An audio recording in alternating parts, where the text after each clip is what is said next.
This is Democracy, a podcast that explores the interracial, intergenerational, and intersectional unheard voices living in the world's most influential democracy.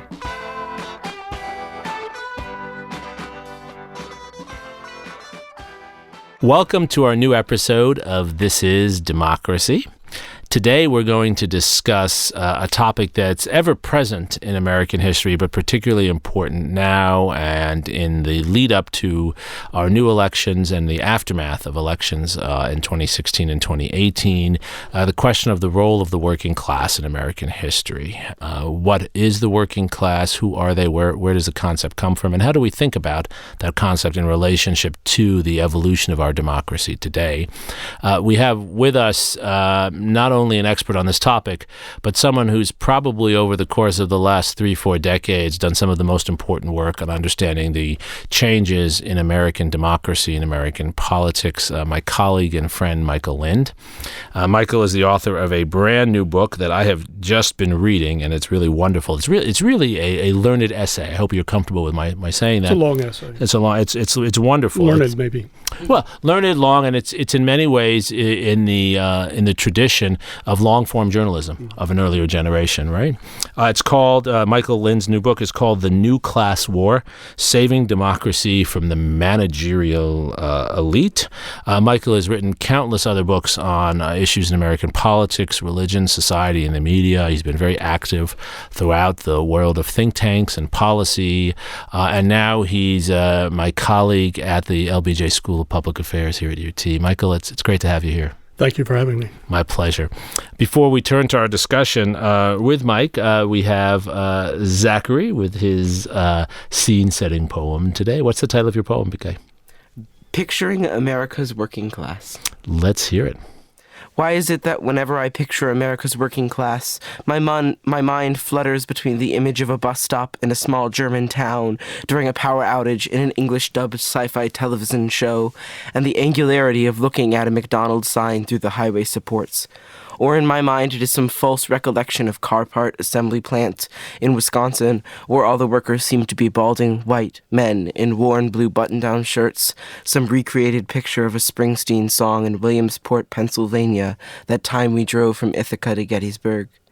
And in this dream state where we vagrants of the 21st seem always to float, organized labor is the pajama game and a title number, working class synonymous for pickup trucks and worrying about car insurance, but no one is really sure who these mystical majorities are, and, in somewhat of a devious way, we aren't really sure they ever existed. And why do the George Baileys of this new decade race time itself through Amazon warehouses? Why do they feel they are the concluding note of a slide whistle? Why is it that struggling men in Lake Charles, Louisiana, vote against welfare and health care when it's really their fair share and their care? Why is it that Birmingham isn't too far from Seattle, but old MacDonald and his old Kentucky home is like stepping through the vibrations of a bluegrass song to find a fiddle from a block ago that was a violin? And why do we keep pressing the drilled press into the same block of wood, those inevitable decades when it all floats to the top? A re-gilded age that any machine tool on a container ship on its way to China could talk to us about for hours? Why do we keep dropping the coins onto those old charity change collectors where the quarter spins round and slips in a spiral down the cochlea into a gaping hole to find we're really looking at the backside of a geyser spewing coins up into the 1%? Brilliant. You cover a lot with that. Wow. What is your poem about?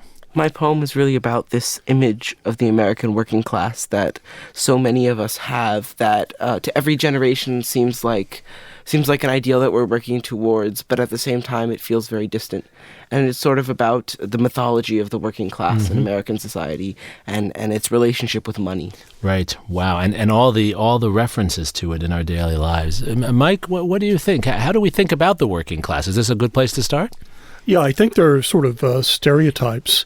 If you go to Rockefeller Center in New York, it's these very thick-necked, yes, Euro-Americans, yes, building dams and construction workers.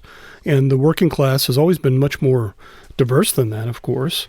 And the nature of work has changed dramatically in the 21st century, and our popular perceptions have not caught up. According to the Bureau of Labor Statistics, the 10 most numerous jobs, numerous in terms of new jobs being created, are all in the fields of retail and hospitality. Wow. Or leisure and hospitality, retail, and healthcare. And only one of those jobs, a registered nurse, requires education. And so this really undercuts two of the narratives we have about the working class in the 21st century. There's kind of I would call it the neoliberal meritocratic narrative. All the jobs of the future are in tech and require STEM education, science, technology, and in math. Right. Then there's the other narrative, which is good jobs are factory jobs where you go and the whistle blows and you take your lunch bucket and you retire after 30, 40 years on the job with a good pension. And, the meritocratic vision of the tech workers, just numerically, there aren't that many of those jobs and never have been. So that's kind of a future that never happened. Right. And then you have this past that did happen but isn't coming back. So that's the big challenge. Right. The past being the factory, the auto worker who has good benefits. And the reason we, as I point out in the book, The New Class War, we think of these factory jobs as being good jobs because somehow there's something mystical about a factory. In fact, they were terrible jobs in the 1920s, and they were good jobs in the 1950s because of organized labor, because of collective bargaining and government reform.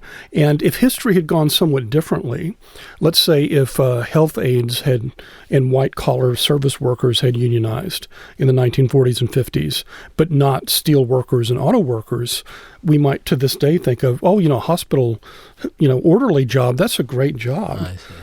Keeps you out of the horrible factories. Right. And so part of the point here, it seems to me, is that the working class as an identity is something that's been made and unmade with every generation. Is that fair? Yeah, that's right. And of course, the working class grew up with the capitalist class, and they've evolved together for most of history and for the first part of American history. The two groups were landlords and peasants or farmers, whether they were chattel slaves, tenant farmers, whatever. So the capitalists in your definition are those who own the financial resources and the resources related to land and production, and the working class are those who are working on someone else's resources. Well, that's right. The working class has always existed, but it was very small numbers. The Latin term proletarian, publicized by Marxists, means someone who owns no property, has to sell his or her labor in order to survive, in order to eat and have shelter.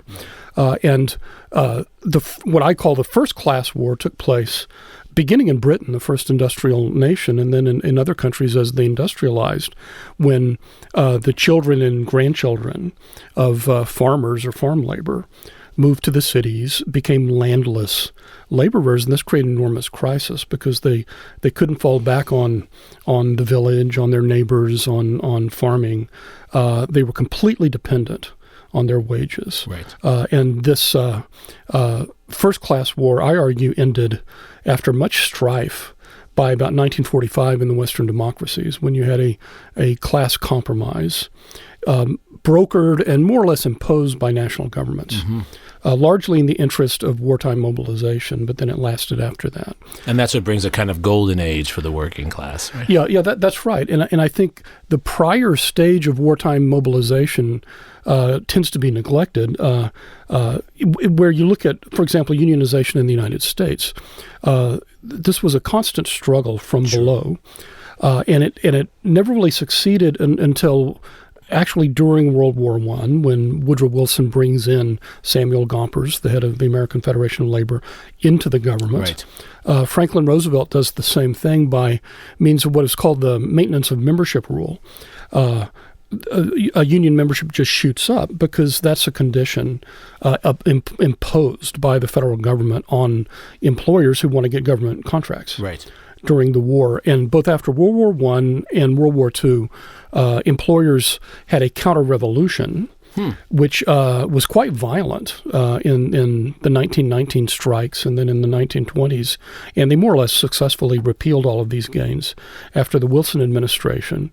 It took longer for them to hack away at this after World War II. So, but by 2020, Private sector unionization now is down to less than 7%.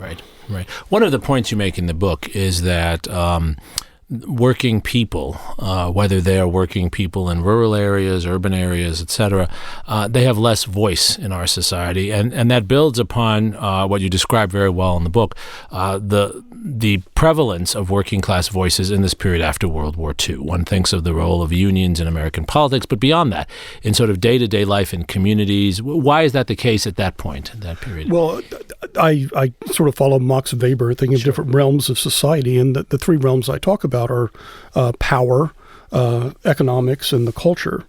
And in all three of those, working class people had their interests and their values amplified, not necessarily, for the good of society, but for, in their own interest, through trade unions, through religious organizations, churches and synagogues, which were much more well attended and more powerful and influential in the 1950s, 1960s than they are now in our more secular world.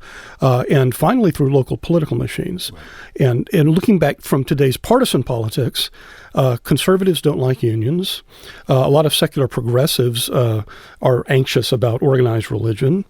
And liberals and conservatives pretty much always hated local political machines with their corrupt bosses and their war healers and all of that. But what these institutions did was, first of all, they organized work, and I'm using the term working class mostly for high school educated workers, who are about 70% of the population. And non-college educated. Non-college educated. They're your only resource if you're an ordinary non-college educated worker. You don't have personal financial resources. You don't have, professional expertise. You have numbers. Ordinary people have numbers, and these organizations, whether they were religious congregations, federations of local political parties, or federations of unions, they organized a lot of people into a single force. It was not a policy-making force in either of these three realms, but they had veto power. Gotcha. And the veto power took the form of the threat of a strike in the unions, the threat of a boycott of Hollywood movies and TV shows if you offended Catholic or Protestant or sometimes Jewish sensibilities. Interesting. And the threat of denying renomination. I see. Back when we didn't have primaries and when the local party bosses, you had to get their approval. Right. And as these three different institutions, the union, the religious congregation, and the local political machine have atrophied for different reasons over the past half century, just kind of naturally, it's not a conspiracy or anything. I'm not writing about a cabal. Right. No, not at all. People like us, college-educated people, we've just kind of inherited more and more power that was, once shared more broadly. Gotcha. Zachary, you wanted to come in on this? Yeah, I wanted to ask how much of the sort of image of a declining working class in America that both left and right have today, how much is that a function of the working class becoming more diverse, both in terms of more secular, more liberal voices, and racially? Like how much of the supposed decline of the working class comes from a feeling of progressive change? Well, I think the actual working class was always diverse. Yeah. There was a kind of labor aristocracy, to use the Marxist term, the white male industrial workers, compared to African Americans who were, the unions generally supported civil rights, but that local unions didn't necessarily do it. They varied over time. Yeah, there were local nepotistic rules and things like that. And the AFL and CIO were quite different. That kept out minorities. But I would push back against the suggestion that sometimes made was that there was a trade-off. Right, that, the working class has declined, but civil rights have increased.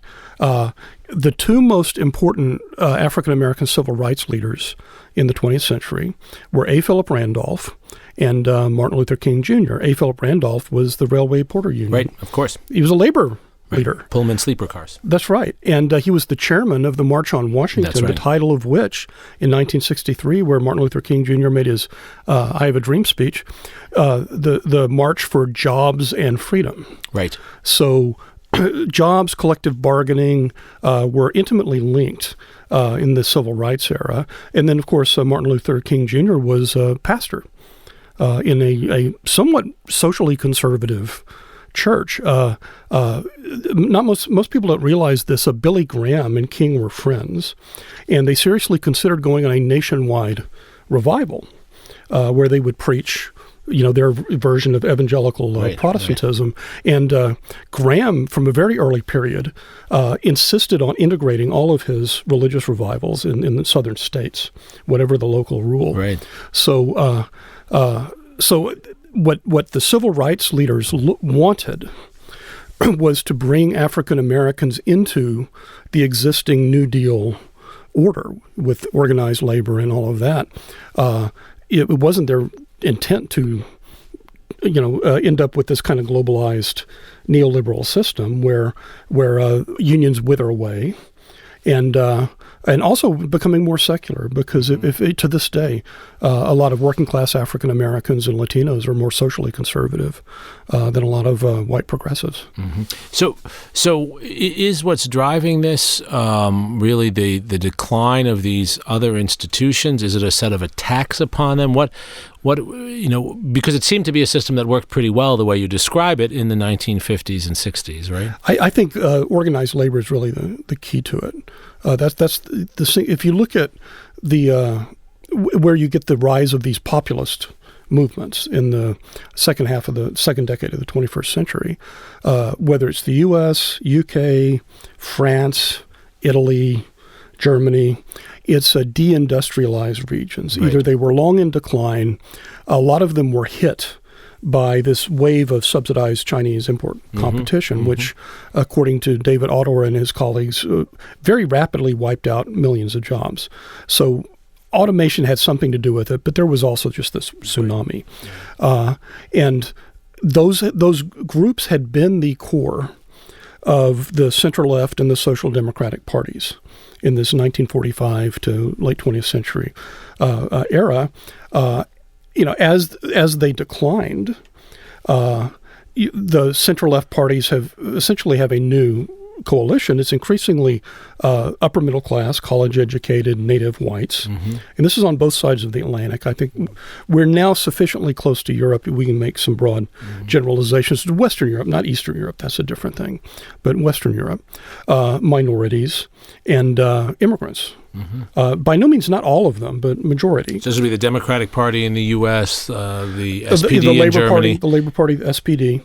And I explained this in The New Class War by drawing on the sociologist Edna Bonasic's idea of a split labor market, where you have groups that are ethnically distinct or religiously, or they may be of the same race, different religion, whatever. But different groups are willing to work for different wages. And so if you look at this new center-left coalition, these are people who are doing well.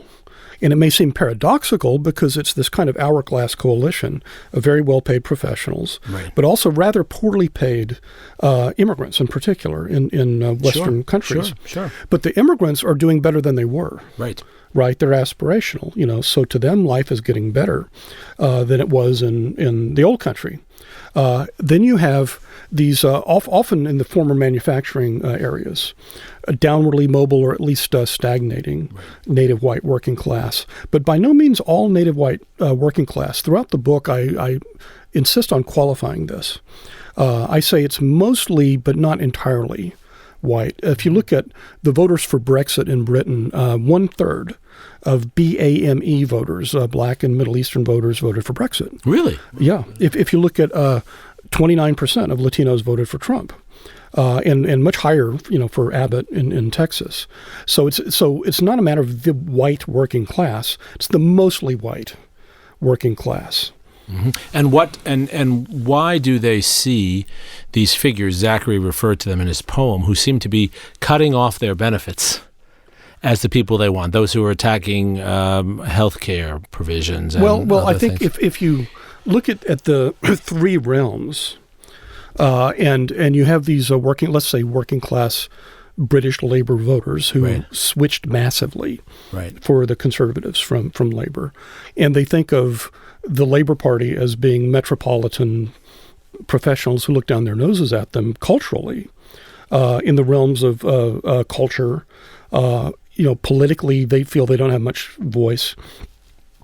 And then let's say the Labor Party says, well, we'll offer you, 500 pounds more a year, right? That's not enough. Right. So it's not just about money, right? It's about this perception of who is on our side. Yes. And again, this is where I think the disintegration, particularly of the federated political parties as machines, Yes. and the disintegration of the unions really has crippled the center left, because there's a concept in political science called identity vouching. That is, someone who shares your identity can vouch for an idea or a movement or a reform. You trust them, right?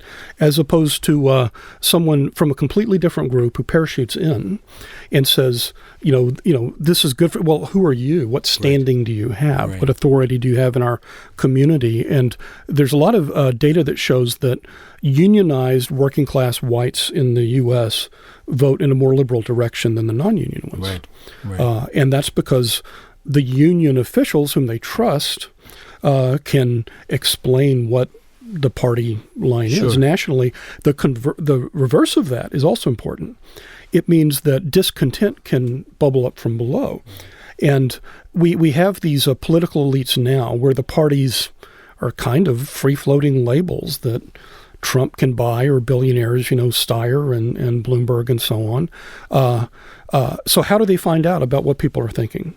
Down at the grassroots, they commission pollsters. Right. But a pollster is not a substitute for the local precinct captain. Sure. So part of what I'm understanding in your book and in your explanation here is that there's this group and part of our society that's being left further and further behind. It's not just that they're being left behind economically; they're being culturally left behind. Why is it that this doesn't overlap with the evangelical movement? You draw a distinction there also, right? You say there's a breakdown in traditional religious elements that held these groups together, but yet the evangelicalism has grown significantly in our society. Well, not necessarily. If you look at the last decade, contrary to what a lot of people were saying, the evangelical churches are losing membership. All of the Christian churches in the United States, as well as the liberal branches of Judaism, are shedding younger people. The mainline Protestant churches are collapsing the most rapidly. Catholicism is shedding people, and its ranks are being renewed by immigrants from Latin America, from Africa, from other regions. But the evangelicals, about a third of the population, last time I checked, was evangelical. But if you go to millennials, it drops to like 10%. Interesting. And the biggest reason that young evangelicals give for leaving evangelical Protestant churches is they say it was too politicized. It became a wing of the Republican Party, and it's anti-gay. They use that again and again and again. So they're in a sense running away from the Republican Party as they ran away from the Democratic Party before. Yeah, but it doesn't mean that they're going to be incorporated. Well, what is the Democratic Party? Last week, I went online because I was thinking when I was growing up in Austin, there was a Travis County Democratic Party, and there was Jake Pickle, our representative. Sure. But it was a structure. It was like a club, right? And my high school educated farm-bred grandmother and her African-American neighbors, did things in it. And it was a club. So I went online to see how I could join the Democratic Party. And it's very opaque if you've ever tried this experiment. I haven't checked the Republicans. I assume the same thing. You get a page that says donate. Right, of course. Right. Of course. So then you go through some of city, county. Some of them will say volunteer. But nowhere do you get the flow chart or, who's in charge or, like if this is a club, right? So the fact that you leave the Republicans doesn't mean you necessarily join the Democrats if there's nothing to join. Right. Now that makes a lot of sense. Zachary? I wanted to ask you, how do we reconcile the deep and very truly felt economic anxiety of the working class in America? How do we reconcile that with the appeal that that leaders around the world use in the form of hatred? How do we reconcile hatred with this deep economic anxiety? Are they connected in any way? Well, you have demagogues, who can mobilize, ethnic resentments and racism. But I think usually demagogues are successful when they are for fairly popular, middle-of-the-road things, right? They don't advertise the dark, nasty sides of it. Their demagogue comes from the Greek word for leader of the people. So so Trump makes all these racist, bigoted comments. I think it's a mistake to say that's the chief source of his appeal with his voters, as opposed to, he's going to stand up to China on manufacturing, right? Is going to, get the economy. Though on immigration, these things come together, right? He's not going to let other people come into the country who don't look like the working class, right? No, that's not true. If you look at the Republican immigration bill, it would accelerate the non-white majority in the United States, and that's the one Trump supports.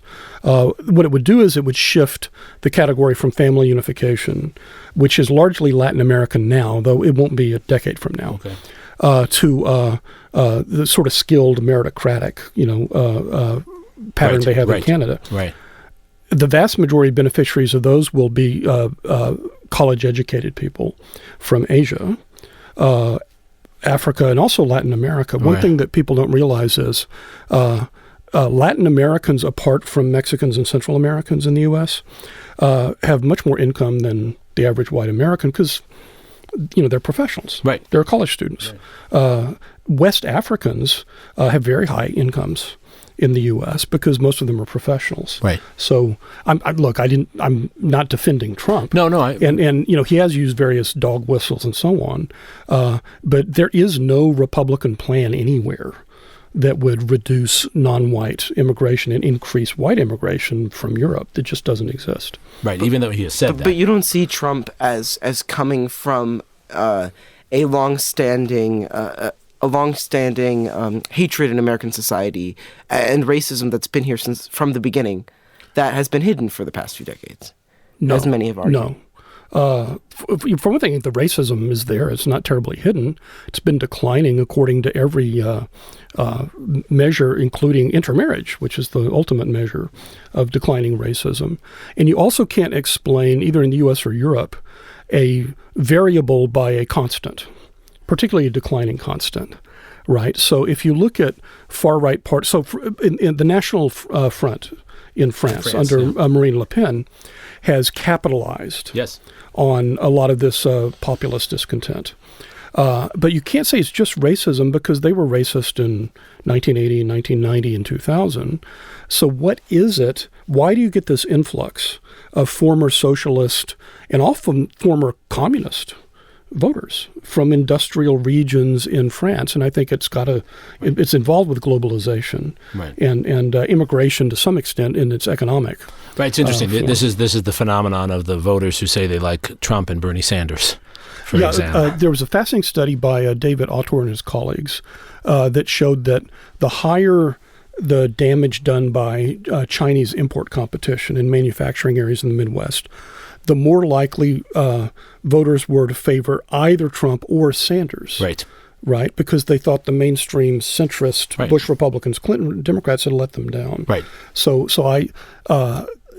racism, the pure racist nativist parties get maybe 5 or 10%. Anything they get above that, they are opportunistically operating on other issues. So just to follow up on that point, where the mainstream parties have addressed this, for example, the center left in Denmark, where they tightened up on immigration, which was a big issue. The same thing happened in Sweden, where they tightened up. The far right parties shriveled. Interesting. Because they lost those floating voters and they shrank to their natural base, which is there, but it's not that big. So we always like to close, as you know, on a positive note. And you wrote the new class war to try to counsel for positive change, not simply to lament the dissolution of the working class. And the argument you make in the book is about the need for a new democratic pluralism. What does that mean, and how does that build on your analysis to move our democracy forward around these issues? Well, we're not going to go back to the trade unions and the churches and, the local political parties, which were often quite corrupt, of half a century ago. But I think that we will continue to be stuck in this doom loop of very insiderish, technocratic, elite, top-down policy, challenged periodically by mostly unsuccessful, buffoonish, charlatanish, demagogic populists. Right. And so how do we get out of this cycle? And I think it's not simply a matter of policy, but, policy is part of it. But that in itself is kind of a top-down technocratic thing. If we just get, wages right and we get benefits right, then people will be happy and so on. People want power. Power is an independent variable, right? It's and you can't go to them and say, well, you're going to be powerless, but we'll give you more money. I think that's kind of condescending. So in a way, I'm kind of pessimistic. I'm a long-run optimist because the United States and similar countries, even though you may have the same written paper constitution, there's kind of an informal constitution, an informal system, a regime, a settlement, as political scientists call it. And this breaks down every couple of decades. And then it takes a generation or so to build a new system. And we're, I think, seeing the gradual collapse of this neoliberal system that started with Reagan and Thatcher and was adopted in some ways by Clinton and Blair and did some good. Whenever you're not going to go back, before. And the legacy of neoliberalism in terms of civil rights and liberties and sexual freedom, that will be part of the new system. But I think something's going to emerge. And if it's stable and if it will incorporate working class people who will be more diverse, it won't just be white, factory guys. It will be people of color who work in, the health industry, which may be as central to the economy in the 21st century as the automobile industry was in the 21st. So I'm a long-run optimist. I like to tell the story about Adam Smith, the great economist and moral philosopher. He had a young assistant who came in one day. He'd read in the newspapers that the British Empire had lost some battle against the French somewhere. And he said, Professor Smith, Britain is ruined. And Professor Smith supposedly said to him, young man, there's a great deal of ruin in a country. And in many ways, what you're pointing out is how that ruin can be productive for change. Well, I think this is a hopeful vision. It's not. What it means is that one generation is not going to fix all problems for the end of time. It means that every generation, there are going to be scheming, crooked people. There are going to be villains. There are going to be heroes. There are going to be prophets. And every generation has to rebuild the country, either for better or for worse. Yeah, that makes sense. So, to me, that's an inspiring vision. So, Zachary, what do you think? Do you think this is a vision that can draw young people like you who are interested in getting educated and becoming, in one sense, part of a meritocratic elite, but on the other hand, concerned about integrating these working class voices? Do you see a future there that Mike is painting for us here? I definitely do. I think what's really powerful too about what you were saying is this idea that we get to remake the economic system of the future, and that this is part of the responsibility of a new generation of Americans. Your generation. Yeah. And I think that this is something that that is really important to think about as we look back on the history of America and as we vote moving forward and decide what we're going to do with our future. Right, and it allows, in conclusion, bringing these wonderful points together, it allows me to mention one of my heroes, E.P. Thompson, the great British historian who wrote The Making of the English Working Class. And his argument was just the argument that Zachary and Mike articulated, which was that the working class was not simply an economic phenomenon. It was a cultural and political phenomenon. It was about power. And economics is not destiny. We can remake our society, and a consciousness of this history gives us the leverage to look at the world today and to try to work to adjust it with new institutions. Amen. Mike, your book is a wonderful start on this road. It's an analysis of this and also helps us to think about our path forward. So I highly recommend The New Class War. And Zachary, your poem opened our eyes to many of the elements of what E.P. Thompson called the culture of the working class. Wonderful. And thank you for sharing with us today. Thank you for joining us on this episode of This is Democracy.